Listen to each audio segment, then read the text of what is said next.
Saya ingin bacakan dulu hadis Nabi sallallahu alaihi wasallam, dan bagi teman-teman yang mengaji kumpulan hadis dasar ya, ada 42 hadis yang dikumpulkan tentang pokok-pokok agama oleh Al-Imam An-Nawawi, diberi nama Al-Arba'in, kisaran 40-an ya.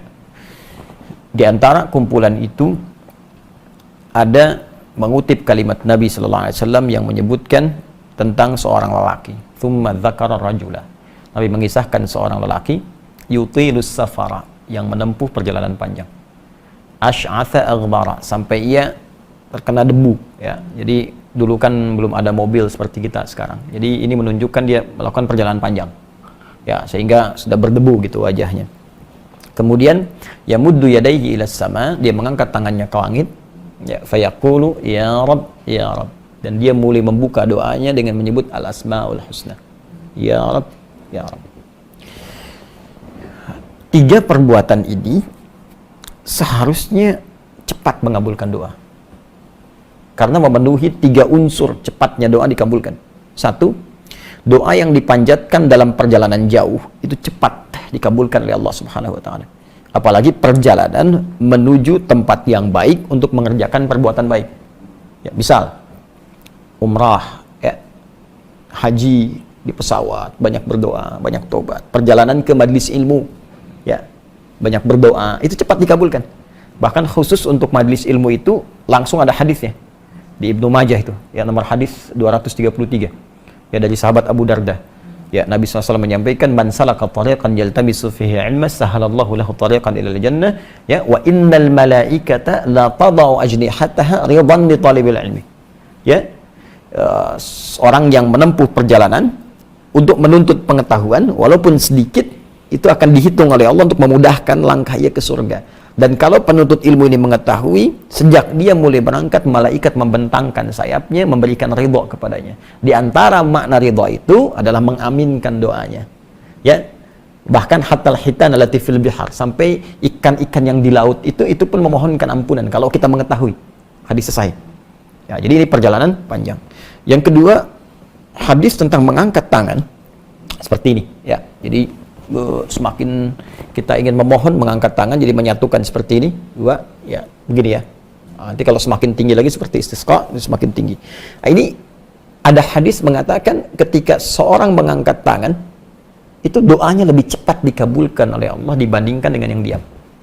Ya, innallaha hayyun karimun. Ya, sungguh Allah itu punya sifat malu yang dalam dan sangat mulia. Dan akan merasa malu jika seorang hamba mengangkat tangannya dengan berdoa lantas tidak mengabulkannya. Ini kalimat ini muncul dari Nabi ketika seorang bertanya begini, ya Rasulullah, kalau saya mengangkat tangan berdoa dikabulkan nggak? Ya, terus kata Nabi begini, bagaimana kalau ada di antaramu meminta kepadamu dengan mengangkat tangannya? Kira-kira bagaimana? Ya, saya minta, Pak, tolong Pak. Kata orang tadi, sahabat tadi, ya saya malu kalau nggak ngasih. Maka kata Nabi, Allah punya sifat maha malu dan lebih mulia, maka akan sangat merasa lebih malu kalau ada hamba bermohon tapi nggak diberikan, dengan mengangkat tangan nggak diberikan. 2. 3, al-asmaul husna. Orang yang berdoa dengan memulai al-asmaul husna akan lebih cepat dikabulkan doanya dibandingkan dengan yang tidak menyebutkannya. Bahkan diperintah ya, di Quran surah ke-17 ayat 110. Qulid Allah awid ar-Rahman ayyamma tad'u falahul asmaul husna. Kalau engkau punya permohonan, sebut nama Allah atau sebut namanya Ar-Rahman, atau bahkan pilih di antara nama Allah yang terbaik sesuai dengan kebutuhan kita. Butuh rizki, sebut ya Allah ya Razzaq. Ya, butuh ilmu, mau belajar ya Allah ya Alim. Ya, kita bacakan.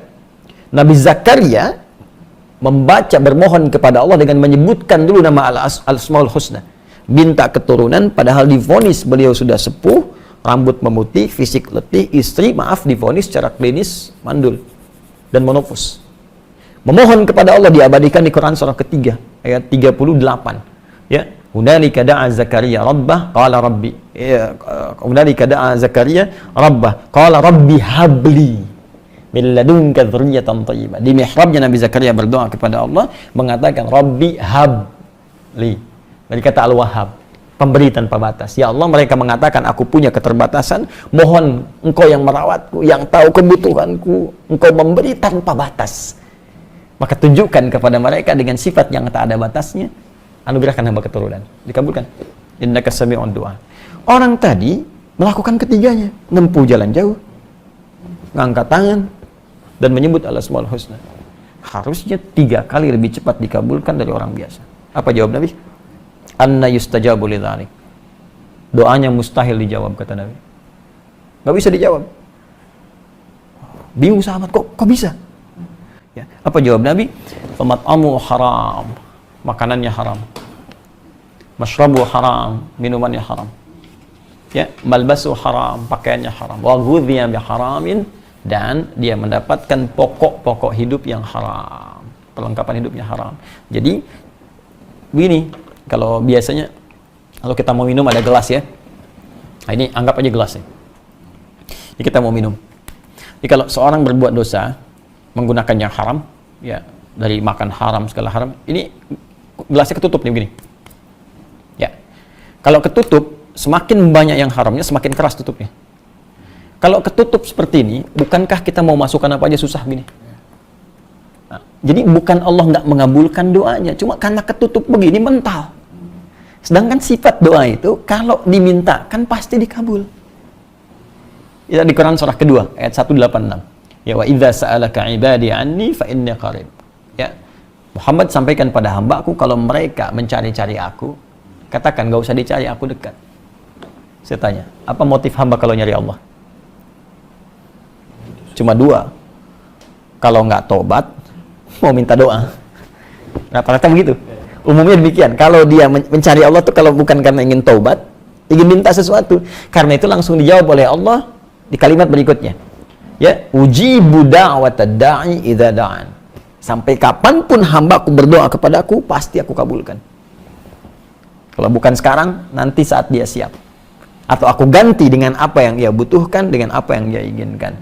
Nah, cuma saat Allah ingin mengabulkan, diberikan, tadi tertutup oleh maksiat, terhalang begini. Ya. Ini kan, ini ada longgar begini nih, terbuka begini. Ini kita bisa masukkan apa aja, ini, sini. Tapi kalau kita tutup begini, kita masukkan pun kan balik lagi. Ya. Nah, ini problemnya apa? Yang haram tadi. Nah, maka, mohon maaf, doa saja sulit terkabul. Maka bagaimana kemudian itu bisa mendapatkan penilaian baik di sisi Allah Subhanahu wa taala dari sumber-sumber yang haram. Maka muncullah kalimat Nabi sallallahu alaihi wasallam, "Innallaha thayyibun la yaqbalu illa thayyibah." Allah itu Maha baik, Maha suci, tidak menerima satu amalan kecuali dari yang suci. Subhanakallahumma wa bihamdika asyhadu an la ilaha illa anta astaghfiruka wa atubu ilaik wa akhiru da'wana alhamdulillahi rabbil alamin. Assalamualaikum warahmatullahi wabarakatuh.